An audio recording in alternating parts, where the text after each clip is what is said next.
तो दोस्तों, कैसे हैं आप सभी। मैं आशा करता हूं आप सब ठीक ही होंगे।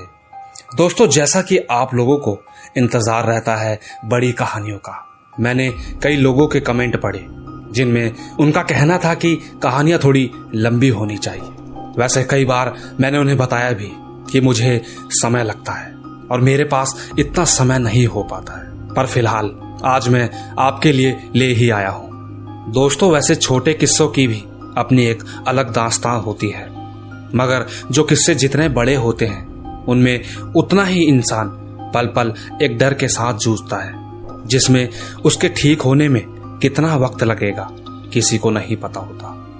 पर आप अगर कहानियों के शौकीन हैं और आज पहली बार मेरी आवाज सुन रहे हैं तो चैनल को जरूर सब्सक्राइब करें, साथ ही बेल बटन भी दबाएं ताकि हमारी आने वाली हर कहानी सबसे पहले अपने आप तक पहुंच जाए। और अगर आप भी चाहते हैं कि मैं आपकी कहानियों को अपनी आवाज दूं तो कहानियों के बाद मुझे इंस्टाग्राम पर मैसेज करें। मेरी आईडी है महेश आर्या यूट्यूबर। मैं आपको वहीं मिलूंगा। तो अब जल्दी से अपने अपने हेडफोन लगाएं और शुरू हो जाए मेरे यानी महेश के साथ। दोस्तों, आज मैं आपको एक ऐसी कहानी बताने जा रहा हूं जो कि प्यार और दोस्ती के बीच है। दरअसल दोस्तों, प्यार जो कि बेहद खूबसूरत एहसास है, वहीं दोस्ती जो कि जिंदगी जीने का दूसरा नाम है। यह कहानी एक ऐसे लड़के की है जिसका नाम टोनी था, जिसकी जिंदगी में यह दोनों सुख होने के कारण भी वह अपनी जिंदगी की दौड़ में हार गया। दोस्तों, टोनी जो कि एक बहुत ही गरीब और एक अनाथ बच्चा था, जिसका बचपन काफी परेशानियों से गुजरा था। कहते हैं कि बचपन बहुत खूबसूरत होता है, परंतु वहीं टोनी को अपने बचपन से कोई मतलब नहीं था। वह जानता था कि वह अनाथ है और हमेशा की तरह अनाथ ही रहेगा। उसको सब अपने लिए खुद करना है। वह जानता ही नहीं था कि वो कौन है, कहाँ रहता है, कौन उसके माँ बाप है। उसे कुछ भी खबर नहीं थी। वो कभी रोड के किनारे सो जाता तो कभी खाली पेट ही इधर उधर घूमता रहता। कभी कभार उसके जैसे ही अपने लोग उसे खाना खिला देते और वह फिर कहीं भी सो जाता। उसे लगता था कि प्यार और दोस्ती उसकी जिंदगी में कहीं है ही नहीं, परंतु वह गलत था। उसकी जिंदगी में दोस्त आए, एक भी नहीं दो। विहान और आकाश, वह दोनों वैसे तो अच्छे घर से थे, परंतु उन्हें टोनी की अच्छाई बहुत अच्छी लगी, तो वह उसके पक्के वाले दोस्त बन गए। जैसे तैसे इनका बचपन निकला। वह करीब 19-20 साल के हो गए। टोनी नहीं जानता था कि आज भी उसे करना क्या है, परंतु उसके दोस्त उसकी हमेशा मदद करते थे। एक तरफ विहान ऑफिस में काम करने लगा था और आकाश के पिताजी के देहांत के बाद आकाश एक लौता था जो अकेला अपने पिताजी के पैसों का हकदार था। विहान साथ ही पढ़ाई भी करता था। उसे बचपन से पढ़ने का शौक था और दूसरी तरफ आकाश के पिताजी शराब के शौकीन थे, तो आकाश कभी पढ़ नहीं पाया, जिसकी वजह से आकाश कभी पढ़ नहीं पाया। इसीलिए विहान ही कभी कभी आकाश और टोनी को पढ़ा दिया करता था। परंतु कहीं ना कहीं इन तीनों को एक ही चीज में सुकून मिलता था और वो थी इनकी दोस्ती। आधी से ज्यादा मदद यह दोनों ही टोनी की करते थे। परंतु अब टोनी बड़ा हो चुका था। वह सोचता रहता था कि यहां तक तो जैसे तैसे चल गया, पर अब वो आगे क्या करेगा। इसी के चलते विहान और आकाश ने टोनी को एक ठेला दिलाया जिसमें उन्होंने गोलगप्पे लगाने की सलाह दी और टोनी को भी यह ठीक लगा। उसने भी यही सोचा कि कुछ काम ही कर लिया जाए। विहान और आकाश ने कहा कि काम छोटा बड़ा नहीं होता, काम काम होता है। टोनी भी समझता था और फिर उसने काम शुरू कर दिया। कभी कभी विहान और आकाश भी उसके गोलगप्पे के ठेले पर आ जाते और टोनी के साथ कुछ वक्त बिताते। ऐसे ऐसे करते कई दिन बीत गए। टोनी ने कुछ पैसे भी जोड़ लिए थे। कुछ पैसे जोड़ने के बाद वो सबसे पहले विहान और आकाश के पास गया, क्योंकि वो चाहता था कि जिन्होंने उसे काम दिलाया है उनके पैसे तो लौटाने ही होंगे। परंतु आकाश और विहान ने उसकी इस बात पर उसे एक थप्पड़ मार दिया और उससे कहने लगे कि तू आज इतना बड़ा हो गया कि तू अब हमको पैसे कमा के देगा। परंतु दोस्तों, कहीं ना कहीं वह दोनों जानते थे कि वह टोनी की अच्छाई है और कुछ भी नहीं। तो उन्होंने कहा, तू इन पैसों से एक छोटा सा फोन खरीद जिससे तू हमसे बात करेगा, और इसके साथ ही तू कुछ किताबें भी खरीद ले जिससे तुझे पढ़ाई में भी मदद मिलेगी। इतना सुनते ही टोनी की आंखें भर आई और उसने उन दोनों को अपने गले लगा लिया। इसके बाद दोस्तों टोनी दिन में ठेला लगाता और रात को थोड़ी पढ़ाई करता। परंतु दोस्तों एक दिन जब वह अपने दोस्तों से मिलकर वापस अपने ठेले पर पहुंचा तो वहीं टेबल पर उसे एक कंबल दिखाई दिया। जब उसने उस कंबल को उठाया तो उसके अंदर से एक चिट्ठी बाहर गिरी। उसे लगा यह किसी ने रख दिया होगा। जब उसने वह चिट्ठी खोली और पढ़ी तो उसमें लिखा था, मैं तुमको काफी दिनों से देख रही हूं। तुम बहुत मेहनत करते हो, दिन में काम करते हो और रात को पढ़ाई करते हो। मुझे तुम्हारी अच्छाई बहुत पसंद आई क्योंकि तुमने गलत रास्ता ना चुनकर अच्छा काम शुरू किया। परंतु इस कंबल को एहसान मत समझना, बस दोस्ती समझ कर रख लो। मैं और कोई नहीं, मैं वही हूं जो कल आपसे एक के बाद एक पापड़ी मांगे जा रही थी। टोनी ने सामने बिल्डिंग में जब ऊपर देखा तो उसे एक खूबसूरत लड़की बालकनी में खड़ी दिखाई थी और वो लगातार टोनी को देख रही थी। कुछ देर बाद वह मुस्कुराकर बाय बोलकर चली गई। दोस्तों यहां से अब टोनी की जिंदगी में एक लड़की आ गई थी, पर उसने यही सोचा था कि एक कंबल ही तो दिया है, इसका मतलब मैं और कुछ भी क्यों सोचूं। उसने एक इंसानियत के तौर पर उसकी मदद की होगी। इसके बाद चुपचाप टोनी सो गया। अगले दिन टोनी जब अपना काम खत्म करके पढ़ने लगा ही था कि अचानक वह लड़की आ जाती है। उस लड़की का नाम सोनल था। वो टोनी से कहती है कि आज थोड़ा मीठा खिलाना, और हाँ कल आपको ठंड तो नहीं लगी। टोनी ने कुछ जवाब तो नहीं दिया, सिर्फ सर हिलाकर नहीं का जवाब दिया। इसके बाद जब गोलगप्पे खाने के कुल 20 रुपए हुए थे, परंतु सोनल उसे 100 रुपए दे रही थी, तो टोनी कुछ कहता उससे पहले ही सोनल ने कहा कि ये कल के एडवांस है, रख लो। और फिर टोनी से कहने लगी कि अच्छा तो तुम्हें किताबें भी पढ़नी पसंद है। टोनी ने कहा हाँ, जो बचपन में नहीं कर पाया वो अब करना चाहता हूँ, और थैंक्स कल के लिए। इतने में सोनल हंसकर वहां से चली गई। रात को जब टोनी फिर से काम खत्म करके अपने टेबल पर सोने जाता है तो उसे वही कुछ किताबें मिलती हैं और उन किताबों के साथ एक चिट्ठी मिलती है। उसमें सोनल का नंबर लिखा हुआ था। इसके बाद टोनी ने तुरंत उस नंबर पर फोन किया और कहा कि मेरी इतनी मदद क्यों, मैं ये सब नहीं ले सकता, मैं जैसा हूं मुझे वैसा ही रहने दीजिए, प्लीज मेरी मदद मत कीजिए। तभी दूसरी तरफ से आवाज आती है और वह टोनी को शांत कराते हुए कहती है, मैं कोई मदद नहीं कर रही, जब आपकी नौकरी लग जाए तो लौटा देना। और इसके बाद फोन कट हो जाता है। टोनी सोच में पड़ जाता है। वो थोड़ा सोचता है और फिर मुस्कुराकर सो जाता है। अगले दिन टोनी सोता ही रहता है। आज उसे देर हो गई थी, लगता है शायद रात में अच्छी नींद आई हो, पर उसकी नींद एक आवाज के साथ खुलती है। आंखें खुली तो सामने उसके दोस्त उसे उठा रहे थे, ये कहते हुए कि उठ, कितना सोएगा, उठ जा अब। टोनी उठता है और तीनों के बीच में बातचीत चल रही होती है कि अचानक टोनी का नाम पुकारकर पीछे से एक आवाज आती है। वो पीछे मुड़कर देखता है तो वह वही लड़की थी। वो कहती है कि लो, मैं कुछ नाश्ता लेकर आई हूं, मैंने बनाया है, बताना जरा कैसा लगा। और इतना कहकर वो वहां से चली जाती है। ये सब देख उसके दोस्त चालू हो जाते हैं। वह दोनों मिलकर टोनी को छेड़ने लगते हैं और कहते हैं कि तूने बताया भी नहीं। टोनी जवाब देता है कि मैं बताने ही वाला था कि इतने में अचानक वो ही आ गई। वो दोनों तब भी टोनी को छेड़ते रहते हैं और ये कहकर चले जाते हैं कि भाभी को अगर कुछ गिफ्ट देने की जरूरत पड़े तो हमें बता देना। दोस्तों इसके बाद अब टोनी का रोज यही चलने लगा था, दिन में काम और शाम को पढ़ाई और फिर रात को सोनल से बातें। और उनकी ये दोस्ती कब प्यार में बदल गई उसे पता ही नहीं चला।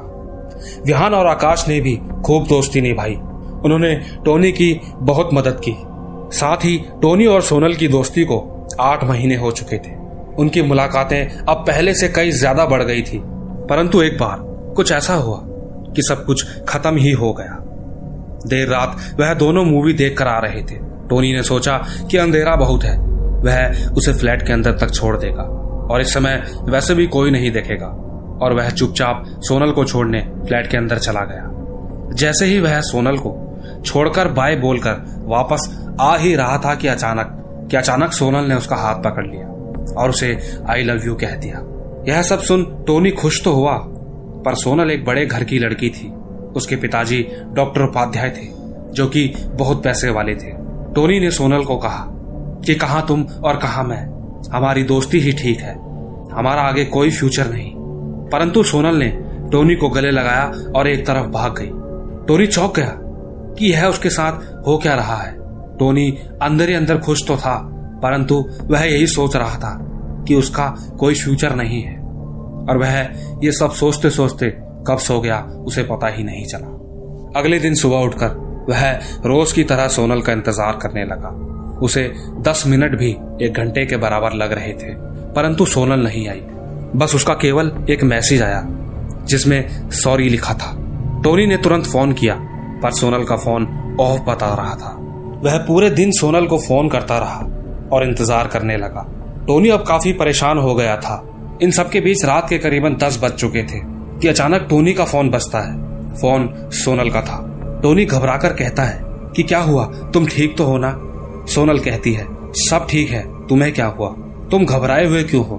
मेरा फोन ऑफ था, चार्जर नहीं मिल रहा था और मुझे थोड़ा काम भी था, इसलिए मैं आज आ नहीं पाई। लेकिन टोनी का फिर से वही जवाब था कि आखिर सॉरी क्यों बोला। जवाब में सोनल ने कहा मुझे लगा शायद तुम्हें रात की बात पर बुरा लग गया होगा। टोनी ने कहा नहीं तो। इसके बाद सोनल ने उसे अपने घर पर आने को कहा। टोनी चुपके से घर के बाहर आ गया। उसके हाथ में एक चॉकलेट थी। वो चॉकलेट को लेकर उसके पास पहुंच गया, परंतु जिसका डर था वही हुआ। सोनल के पिताजी डॉक्टर उपाध्याय वहां आ गए और सोनल से पूछने लगे कि ये क्या हो रहा है। सोनल ने जवाब दिया कुछ नहीं पिताजी, मेरा कुछ खाने का मन कर रहा था, तो इसका नंबर था तो मैंने इसे फोन करके मंगा लिया। ये यहीं नीचे ठेला लगाता है।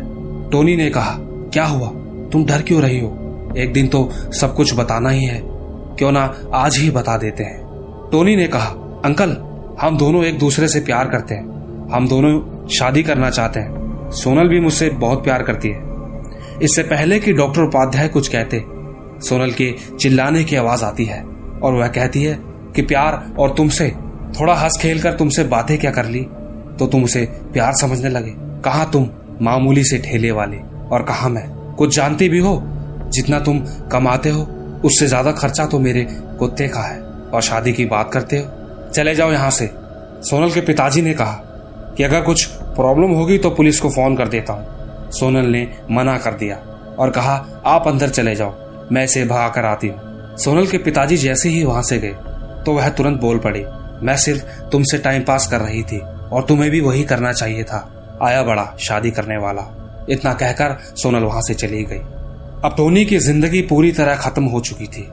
उसने विहान को फोन किया। टोनी की रोती हुई आवाज सुनकर वह टोनी के पास पहुंच गया। उसने देखा तो टोनी शराब के नशे में धुत रोता ही जा रहा था। विहान टोनी के पास पहुंचा और उसे सारी बात विहान को बताई और कहा मेरे नसीब में प्यार कभी नहीं था, बचपन से लेकर आज तक प्यार के लिए तरसा, और अब प्यार हुआ भी तो वो ऐसा। टोनी ने विहान को अपनी कसम दी और वहां से जाने को कहा। विहान वहां से चुपचाप चला तो गया, पर उसने आकाश को फोन करके सब कुछ बता दिया। आकाश और विहान दोनों टोनी के पास वापस आए, पर टोनी वहां नहीं था। जब वहां पड़ोस के एक अंकल से पूछने लगे तो उन्होंने उसे एक चिट्ठी दी और कहा यह टोनी मुझे दे गया था और उसने कहा था कि अगर मेरे दोस्त आए तो उन्हें दे देना। जब उन्होंने वह चिट्ठी खोली तो उसमें लिखा था कि मेरी एक मदद करोगे। बस इतना ही। यह पढ़कर दोनों घबरा गए और वह सोनल के घर गए। जैसे ही उन्होंने दरवाजा देखा तो वहां नेम प्लेट पर मिस्टर चौबे लिखा था, परंतु यह तो डॉक्टर उपाध्याय का घर था। यह कैसे हो सकता है? उन्होंने दरवाजा खोला और अंदर की तरफ बढ़े।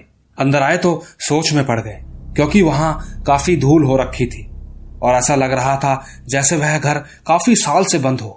परंतु ऐसा कैसे हो सकता है जबकि सोनल कल तक यहीं रहती थी। सोनल भी यहाँ नहीं है, उसका दोस्त टोनी भी गायब है। वह दोनों ये सब सोच ही रहे थे कि आकाश ने कहा कि यहाँ कोई नहीं है, कुछ भी ठीक नहीं लग रहा, यहाँ से चलते हैं।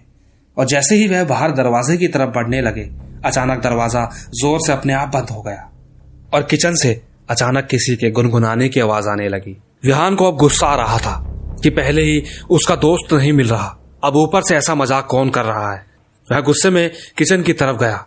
उसके पीछे पीछे आकाश भी डरता डरता चल रहा था और जैसे ही दोनों किचन में पहुंचते हैं वहां पर रोशनी नहीं होती, परंतु साफ दिखाई पड़ रहा था कि वहां किसी लड़की की परछाई थी। विहान पूछने लगा कि टोनी कहाँ है, परंतु वह लड़की बस गुनगुनाए जा रही थी। ऐसे में विहान को और ज्यादा गुस्सा आ गया। उसने जैसे ही उसके पास पहुंचकर उसके कंधे में हाथ रखकर पूछा कि अचानक वो खुद ही डर के मारे शांत हो गया। उसके मुंह से कोई आवाज नहीं आ रही थी। वहां कोई लड़की नहीं थी, केवल वह परछाई थी जो कि गुनगुना रही थी, लेकिन अब वो जोर जोर से हंस रही थी। विहान उसी वक्त आकाश को लेकर बाहर की तरफ दौड़ने लगा। वह भागते भागते बाहर पहुंच गए और सीधा फ्लैट के बाहर जाकर ही रुके। वहां उन्होंने एक आदमी को देखा जो कि उनकी तरफ ही बढ़ रहा था। पहले तो वो दोनों डर गए, फिर उन्होंने देखा कि वह सचमुच कोई आदमी ही था। उन्होंने उस आदमी से पूछा कि यहाँ तो डॉक्टर उपाध्याय रहते थे, उनकी एक लड़की भी थी, पर वहां तो कोई भी नहीं है। वो कमरा काफी सालों से बंद लग रहा है, फिर वह कहाँ गए? उस आदमी ने जवाब दिया, उसका नाम डॉक्टर उपाध्याय नहीं, मिस्टर चौबे था। वह अपनी लड़की के साथ मिलकर दूसरे लड़कों को ब्लैकमेल करता था, पुलिस की धमकी देता और उनसे पैसे ऐंठता। इस काम में उसकी बेटी सोनल को भी उसका साथ देना पड़ता था। वह सच में बहुत खूबसूरत थी। वो ऐसे ही सबसे पैसे ऐंठ रहा था, परंतु उसके इस काम की वजह से सोनल परेशान हो गई थी। और एक दिन जब सोनल बहुत परेशान होकर आत्महत्या करने निकली तो उसकी जान एक लड़के ने बचा ली। तब से वह उससे प्यार करने लगी। वह जानती थी कि उसके पिताजी उसे भी ब्लैकमेल करेंगे, इसीलिए उसने उस लड़के को जाने क्या क्या कह दिया, क्योंकि सोनल के अंदर उसके पिता की वो बातें चल रही थी जो कि वो सबके साथ करते आ रहे थे। कहीं यही सब वो उसके साथ भी ना कर दे। परंतु उसके बाद उसने उस लड़के को काफी फोन किया, पर बाद में पता चला कि वो लड़का शराब पीकर मर चुका है। उस लड़के ने आत्महत्या कर ली है और इसी सदमे में सोनल ने रसोई में अपना हाथ काटकर अपनी जान ले ली थी। सच में दोस्तों, प्यार में इतनी ताकत होती है, लेकिन कभी कभी जल्दबाजी में लिए गए फैसलों की वजह से और कुछ गलत फहमी में अक्सर रिश्ते टूट जाते हैं। काश सोनल ने अपने पिताजी के डर से उस लड़के को ऐसे ना निकाला होता। वो लड़का एक बार सोनल से बात तो कर लेता। पर दोस्तों, सोनल की मौत को छुपाने के लिए उसके पिताजी ने वहीं घर के पीछे उसे दफना दिया था। और कुछ दिन बीत जाने के बाद सोनल के घर से बदबू आने लगी। जब बदबू ज्यादा बढ़ गई तो पड़ोसियों ने पुलिस को फोन करा, लेकिन जब पुलिस घर में आई तो उन्हें सोनल के पिता की लाश मिली जो आधी कटी हुई थी। जब पुलिस को इसका कोई सबूत नहीं मिला तो उन्होंने केस ही बंद कर दिया। इसके बाद विहान ने पूछा कि लेकिन उसके पिताजी को किसने मारा? खैर, ठीक ही किया होगा, ऐसे इंसान के साथ ऐसा ही होना चाहिए। तभी आकाश ने कहा कि शायद उसके पिता को सोनल ने मारा होगा, तभी तो आज भी उसकी आत्मा भटक रही है। उस आदमी ने कहा कि उसके पिता को सोनल ने मारा होगा, तभी तो आकाश उसकी आत्मा भटक रही है। ये सुनकर उनकी सांस एकदम से अटक गई, क्योंकि उस आदमी को उसका नाम कैसे पता? कहीं यही तो वो है मिस्टर चौबे तो नहीं? ये सोचकर दोनों फिर से वहां से भागे। तभी पीछे से चिल्लाने की आवाज आई, हाँ मैं ही हूं मिस्टर चौबे। इसके बाद दोनों भागते भागते बेहोश हो गए। इसके बाद जब दोनों की आंखें खुली तो दोनों ठेली के पास टेबल पर पड़े थे जहां पर टोनी सोया करता था। उन्हें वहीं पर एक चिट्ठी भी मिली जिसमें लिखा था, भाइयों इतना करने के लिए शुक्रिया, बस अब एक काम और कर दो। जो बात तुमने कल रात वह पुलिस को बताई थी और जहां सोनल की बॉडी दफन है वहां मेरी भी बॉडी है। हमारा अंतिम संस्कार कर दो ताकि हमें शांति मिले और हम साथ रहे। दोस्तों, अब टोनी और सोनल की आत्मा को शांति मिल चुकी है, परंतु टोनी को शायद मिस्टर चौबे की आत्मा ने मारा था और टोनी ने ही विहान और आकाश की कल रात जान बचाई थी। दोस्तों, रिश्ता बेहद खूबसूरत होता है अगर निभाने वाला सच्चा हो। आइए दोस्तों, चलते हैं अपनी दूसरी कहानी की तरफ। दोस्तों, अक्सर आपने भूत प्रेत के कई किस्से सुने होंगे। आपने सुना होगा कि कैसी कैसी परेशानियां लोगों पर और उनके परिवार पर आती है और किस तरह से वे दर बदर की ठोकरें खाकर जाने कहां कहां जाते हैं, तब जाकर कहीं उनकी परेशानियों का हल मिल पाता है। दोस्तों, दरअसल बात यह है कि यदि किसी परिवार या किसी व्यक्ति के ऊपर एक परेशानी आती है तो वो और उसका परिवार बहुत परेशानी में आ जाता है। पर क्या होता है जब किसी परिवार पर लगातार एक के बाद एक परेशानियां आती ही रहे तो दोस्तों, दरअसल बात उस परिवार की है जो पंजाब में रहते हैं और उनका बहुत बड़ा परिवार हुआ करता था। वो बहुत खुश थे, और होते भी कैसे नहीं। भला किसी का इतना बड़ा परिवार हो जहां हर समय चहल पहल हो, वहां तो लोग खुश ही रहेंगे। परंतु जाने उनके इस हंसते खेलते परिवार को किसकी नजर लग गई, जहां एक के बाद एक परेशानियां उनके ऊपर आती रही। ये सिलसिला काफी समय पहले से चलता आ रहा था। किसी न किसी की किसी कारणवश मृत्यु होती जा रही थी। दोस्तों, इस परिवार में एक जगजीत नाम का बच्चा भी था, जो कि अब काफी बड़ा हो गया है। परंतु उसने अपने उस बचपन में काफी कुछ ऐसा देखा जिसे देख सुन वह बहुत डरता था। यह उस समय की बात है जब पहली बार यह खेल शुरू हुआ। जगजीत के चाचा, जो कि दिल्ली में रहते थे और वहीं एक ड्राइवर भी थे, एक दिन वह हमेशा की तरह अपना ट्रक फैक्ट्री के बाहर खड़ा करने जा ही रहे थे कि रास्ते में अचानक उन्हें एक लड़की दिखाई दी, जो उन्हें हाथ दे रही थी। वह समझ गए थे कि वह लिफ्ट मांग रही है। वह लड़की दिखने में बेहद खूबसूरत थी और अच्छे घर से भी दिखाई पड़ रही थी। उन्होंने उस लड़की को ट्रक में बिठा लिया और पूछने लगे कि आपको कहाँ जाना है। उस लड़की ने जवाब दिया कि वह इस दुनिया में अकेले है, उसका कोई नहीं है और वह कहाँ जा रही है वो खुद भी नहीं जानती। और इतना कहकर वो रोने लगी। जगजीत के चाचा को उस पर तरस आ गया, तो वह उसे अपने साथ घर ले आए और कहने लगे, तुम जब तक चाहो यहाँ रह सकते हो। परंतु देखते ही देखते उन्हें उस लड़की से प्यार हो गया और वो उससे पूछने लगे कि वह उनसे शादी करेगी। पहले तो लड़की शर्माने लगी, पर फिर उसने कहा, ठीक है, पर मेरी 2 शर्तें हैं। पहले ये कि मुझे नहाते समय कोई ना देखे, और दूसरी यह कि जब मैं किचन में खाना बना रही हूँ, दरवाजा खटखटा के ही कोई किचन में आए। जगजीत चाचा मान गए और उन्होंने उस लड़की की शर्तों को मानकर उससे शादी कर ली। काफी दिन गुजर गए, सब कुछ ठीक चल रहा था। वह हर बार किचन में दरवाजा खटखटाने के बाद ही किचन में घुसते, परंतु होनी को कौन टाल सकता है। ऐसा ही कुछ हुआ उस दिन जब वह लड़की किचन में खाना बना रही थी। पर जगजीत के चाचा भूल गए और वो गलती से ऐसे ही किचन में चले गए। परंतु उन्होंने जो वहां देखा तो उनकी आंखें खुली की खुली रह गई। वह लड़की अपने पैर चूल्हे में जलाकर उस पर रोटी बना रही थी। यह सब देख वह डर गए और वह वहां से भागने लगे, परंतु वह भाग नहीं पाए। अचानक उनके घर का दरवाजा बंद हो गया और फिर किसी की कोई आवाज बाहर नहीं आई। वह लड़की एक चुड़ैल थी जिसने उनकी जान ले ली थी। जब यह खबर उनके घर पहुंची तो अचानक पूरा परिवार बिखर सा गया।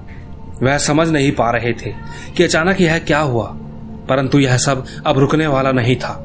जगजीत की मां की 5 बहनें थी और जगजीत के पिताजी की मृत्यु को काफी समय बीत चुका था।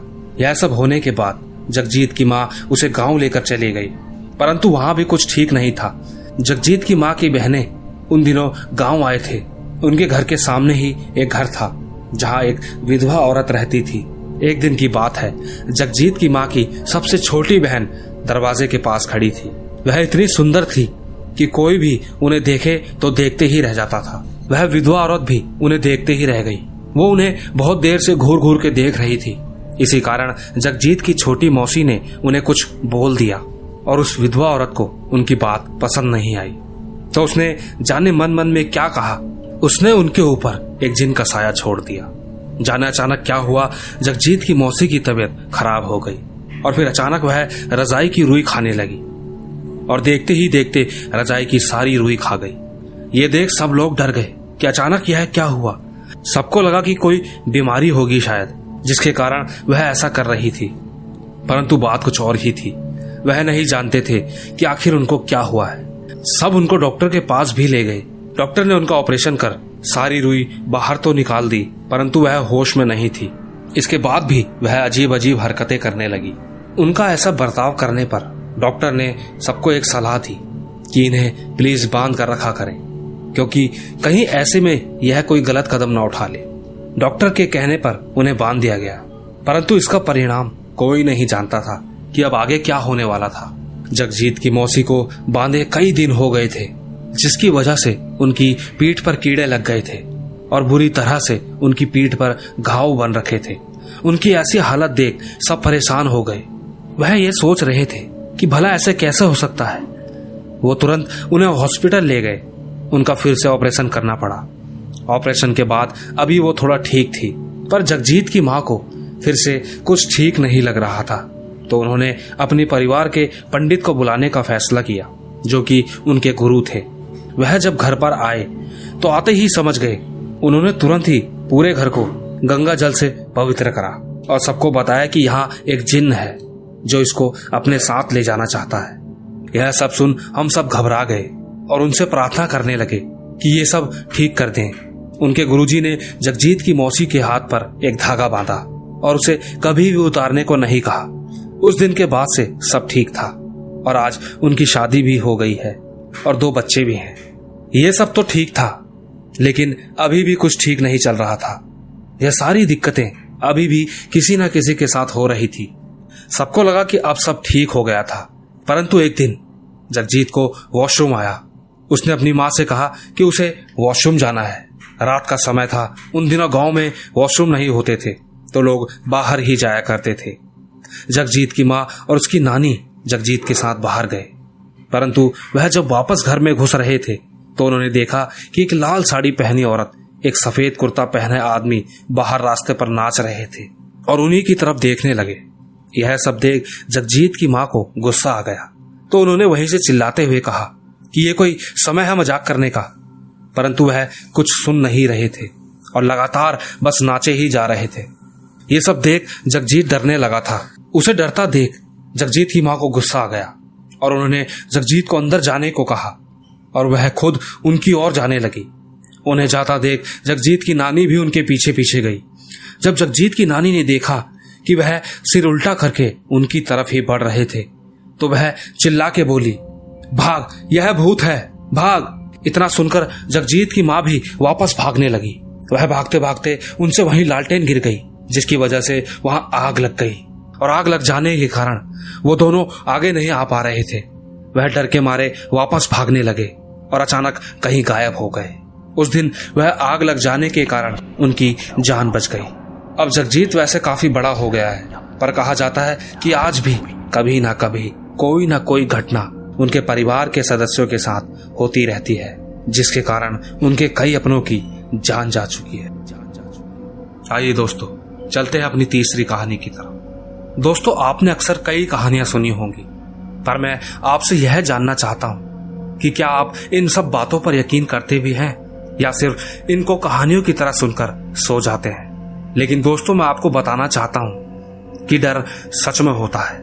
कई लोग इस डर में इन कहानियों पर विश्वास करते हैं, वहीं दूसरी तरफ कई लोग विश्वास नहीं करते। परंतु दोस्तों, मैं आपको बता दूं कि कई बातें ऐसी भी होती हैं जिन पर हमें विश्वास करना चाहिए या फिर समझना चाहिए कि इंसान का डर सिर्फ वहम नहीं होता, बल्कि डर सच में होता है। इसी बात को लेकर मैं आपके साथ एक कहानी शेयर करना चाहता हूं, क्योंकि शायद हमें ये भूत प्रेत की बातें सब फिजूल लगे, परंतु जिन लोगों के साथ यह हादसे हुए हैं उन पर यकीन करना चाहिए, शायद किसी की जान बच जाए। दोस्तों, यह कहानी उड़ीसा में रहने वाले अंशुमन नाम के शख्स की है। दरअसल यह हादसा अंशुमन की मां के साथ बचपन में हुआ था, जब वह करीबन 13 साल की होंगी। परंतु वह कहां जानती थी कि उन्हें बचपन में ही ये सब देखना पड़ेगा। अंशुमन के नाना, जो कि एक फैक्ट्री के मालिक हुआ करते थे, और वहां गांव में भी सभी लोग उनकी बहुत इज्जत किया करते थे। एक बार की बात है, जब एक दिन अंशुमन के नाना जी के एक दोस्त अपने साथ 2 कर्मचारियों को लेकर आए थे, जो कि वहीं एक अस्पताल में काम करते थे। जब वे वहां पहुंचे तो अंशुमन के नाना को उन्होंने सारी बात बताई। दरअसल कुछ दिनों से अस्पताल के पोस्टमार्टम हॉल में कुछ ठीक नहीं चल रहा था। वह रोज रात के समय वहीं रास्ते में किसी आदमी को देख रहे हैं। पहले 1-2 दिन तो हम सबको ठीक ही लगा, पर अब वह रोज दिख रहा है। वह डर के मारे वहीं सोने की जिद करने लगे और कहने लगे कि हमें आज कहीं भी सोने की जगह दे दीजिए। अंशुमन के नाना ने कहा, पर ऐसे रात में तो वहां कोई आदमी ही होगा। कौन होगा, इतना क्यों डर रहे हो? यहाँ ऐसा कुछ नहीं है। परंतु यह सुनने के बाद उन कर्मचारियों ने बताया कि उसके पूरे शरीर से खून बहता है और लगातार बस बहता ही रहता है। उस समय अंशुमन की माँ भी वहीं थी। इतना सुनकर वह डर गई और जाकर अपने पिताजी के पीछे छुपने लगी। अंशुमन के नाना ने कहा, नहीं नहीं, ऐसा कुछ नहीं होता, चलो मैं भी चलता हूँ देखने के लिए। वह समझ गए थे कि उनकी बच्ची डरने लगी है, परंतु उन कर्मचारियों ने मना कर दिया तो वह अकेले ही जाने लगे और आधे रास्ते तक देखकर भी आए और वापस घर भी आ गए। उनको वापस आते देख अंशुमन के नाना जी के दोस्त ने उन कर्मचारी को कहा कि देखो कुछ भी तो नहीं है, यह आगे तक देखकर भी आ गए हैं। परंतु उन कर्मचारियों को समझ नहीं आ रहा था कि वह ऐसे वापस आ गए, क्या सच में वहां कुछ नहीं था? क्या वह उनकी आंखों का वहम था या फिर सच में वहां कुछ था? पर वह अब भी डर रहे थे। तो अंशुमन के नाना जी ने कहा, शराब पीते हो? उन्होंने हाँ का जवाब दिया। वो एक शराब की बोतल लेकर आए और उन्हें पीने को दी। वह जानते थे कि शराब पीकर इंसान किसी चीज से नहीं डरता, फिर चाहे वो कुछ भी हो। तो उन्होंने उन्हें शराब पिलाई और कहा, अब आराम से अपने घर जाओ और घर जाकर खाना खाकर सो जाओ। वह कर्मचारी भी मान गए और जाने लगे। दोस्तों, अंशुमन के नाना उन्हें अपने घर पर जगह दे सकते थे, पर लेकिन जब वह खुद देखकर आए तो उन्हें लगा कोई चीज इन्हें डरा रही है और यह अगर डर गए तो हमेशा डरते ही रहेंगे। उन्होंने यही सोचकर उनको शराब पिलाई और घर जाने की सलाह दी। उन्हें लगता था सब ठीक होगा, पर वह नहीं जानते थे कि अब आगे क्या होने वाला था। वह दोनों शराब पीने के बाद धुत हो गए थे। उन्हें किसी भी चीज का कोई डर नहीं था। उन्होंने अपनी बाइक स्टार्ट की और अपने घर की ओर निकल गए। परंतु सुबह जो पता चला उसने सबके होश ही उड़ा दिए। अंशुमन के नाना जी का वही दोस्त जो उन दो कर्मचारियों को उनके पास लाया था, वो वहां आया। उन्होंने बताया कि वह दो कर्मचारी कल घर पहुंचे ही नहीं। रास्ते में ही उनका एक्सीडेंट हो गया था जिसमें उनकी मौत हो गई।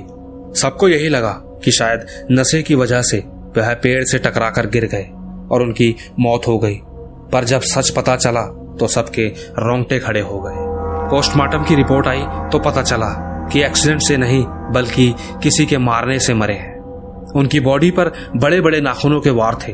सबको लगा शायद किसी जानवर ने तो नहीं मारा, परंतु जानवर मारता तो उनको मारकर खा जाता। लेकिन एक चीज थी, उनकी बॉडी के पास खून भी पड़ा था जो उन दोनों में से किसी का नहीं था। अंशुमन के नाना जी समझ गए कि वो दोनों बता रहे थे कि वह आदमी जिसकी बॉडी में से खून बहता रहता है वो खून उसी का होगा। अंशुमन के नाना ने यह सारी बात पुलिस को बताई, परंतु उसके बाद उस रास्ते पर ऐसे खून हुए। अब सब जान गए थे कि जरूर उस रास्ते में ही कुछ प्रेत या आत्मा का साया है। सब लोगों ने मिलकर उस रास्ते को ही बंद करवा दिया। उसके बाद कभी ऐसा नहीं हुआ, पर कहा जाता है कि वहां कई लोगों ने उसी रास्ते पर एक खून से लथपथ आदमी को देखा है, जो रास्ता अब बंद हो चुका है।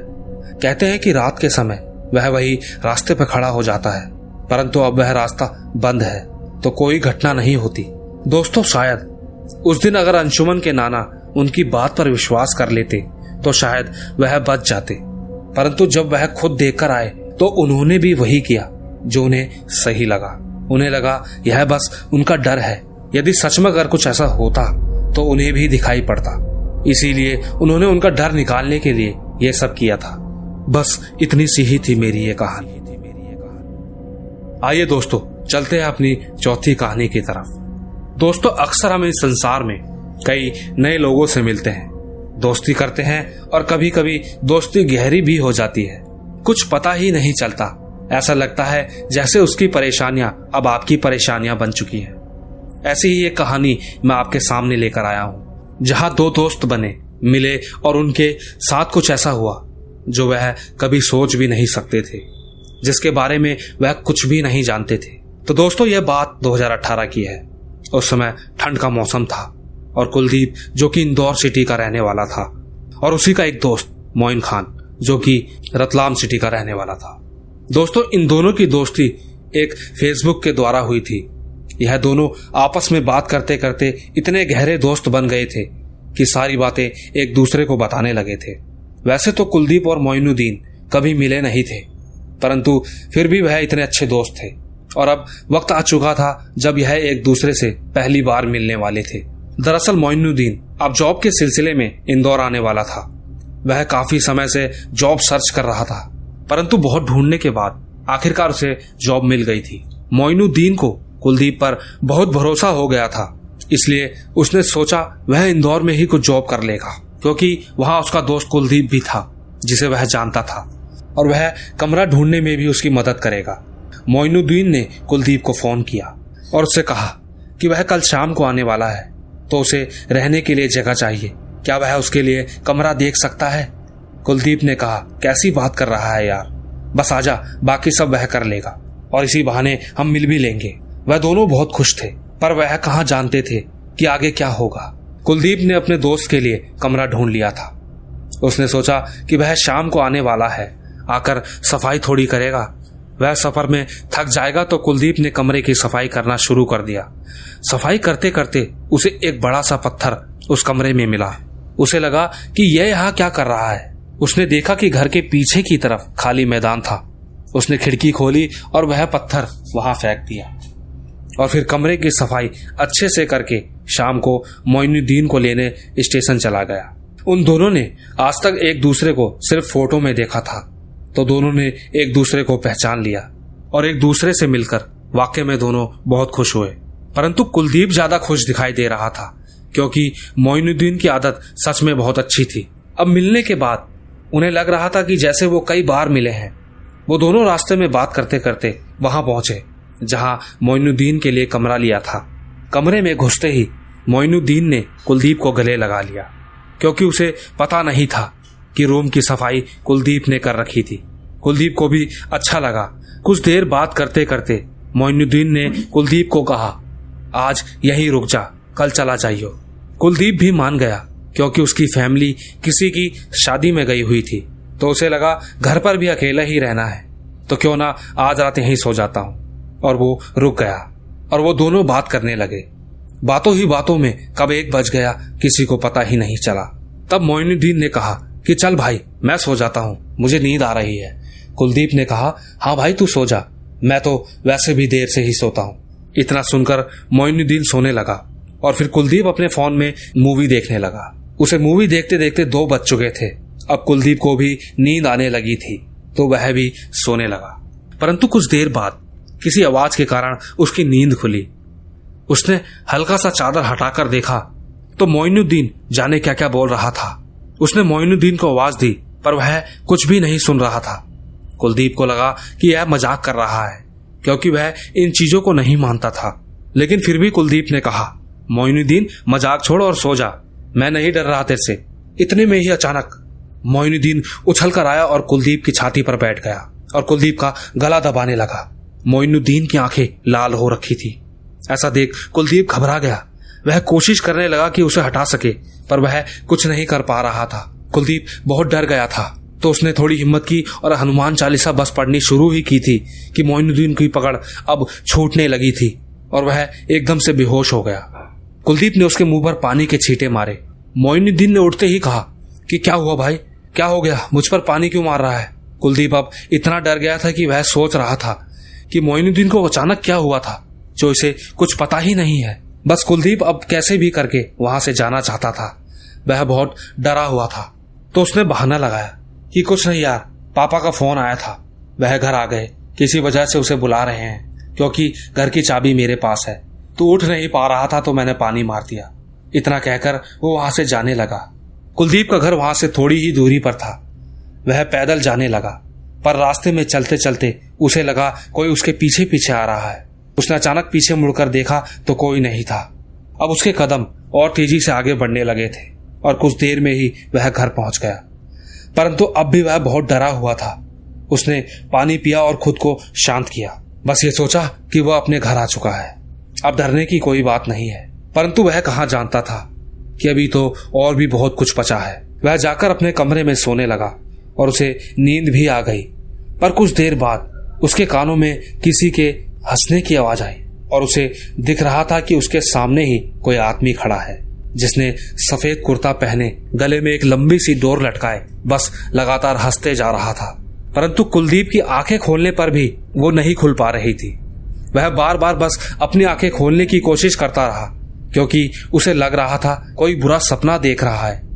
परंतु जैसे ही उसने अपनी आंखें खोली तो वह आदमी जो उसके सपनों में था वो हकीकत में उसके सामने खड़ा था। कुलदीप चाहकर भी चिल्ला नहीं पा रहा था। उसकी आवाज मानो कहीं गायब हो गई थी। कुछ देर बाद वह आदमी कुलदीप के पैरों पर आया और अपने पजामे के जेब से एक चाकू निकालने लगा। ये सब देख कुलदीप बहुत डर गया। उसकी आंखों से आंसू निकलने लगे। वह बस यही सोच रहा था कि आखिर क्या गलती कर दी मैंने। वो बहुत घबरा चुका था।